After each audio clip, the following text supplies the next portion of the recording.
Okay, so in this video, we're going to talk about decision making. Sometimes in our program, we want our computer to decide on something, no? Gusto nating mag-decide yung computer natin kung i-execute niya ba yung isang bagay or hindi, kung alin ang execute niya at alin ang hindi niya execute.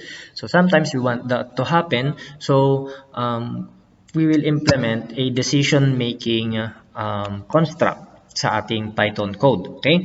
So ang ginagamit natin dyan is the if or the if-else statement. Okay?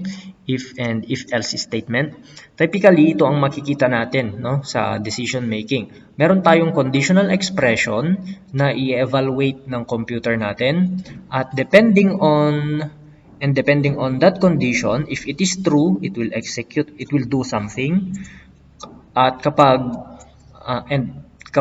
false naman, it will do otherwise, no? Iba yung gagawin niya. Okay? So it's either true or false lang yung condition natin. Kapag true, gagawin niya kung ano man yung dapat niyang gawin kapag true, and gawin niya kung ano man yung dapat niyang gawin din kapag false. So dito sa example natin, so we have here an example and we have here the syntax. We have the if keyword followed by the conditional expression which will be evaluated by the computer kung true or false yung expression na yon, and then and it will end followed by this symbol, the colon. Okay, after ng colon, doon sa baba will follow the body of the if statement, yung mga codes na nagagawin niya kapag true yung conditional expression natin. And also on the syntax, as you can see, no, meron tayong space, no, or indentation, naka-indent yung body natin. Okay? Pwedeng single space or pwedeng tab ang gamitin natin dito. Okay? Ayan. So let's take a look at the example. So kagaya nito, we have here an example. And then code ko siya sa Python. Okay? So we have here a variable which is n. We assigned a value of -1. And then tignan natin kung anong mangyayari if we play this one. Tignan muna natin yung result. Okay, so ang kanyang nilabas na output ay the sentence is always displayed. Yun lang yung nilabas niya na output. Okay, bakit yun ang linabas niya? Because here, n is equal to -1.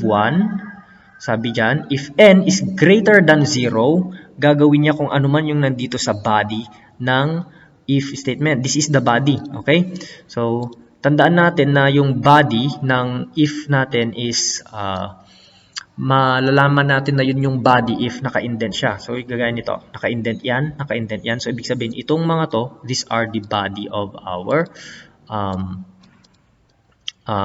if statement. So, itong dalawang code na to, dalawang lines ng code na to. Okay?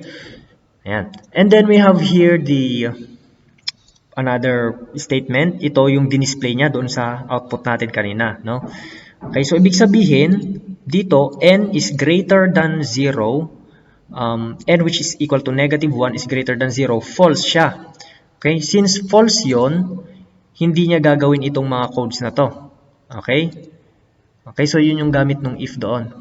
Gagawin lang niya itong mga codes na to kapag true yung conditional expression natin. Dahil false sila, dahil false yung expression natin, hindi na niya ginawa itong dalawa. Okay? In-skip na niya.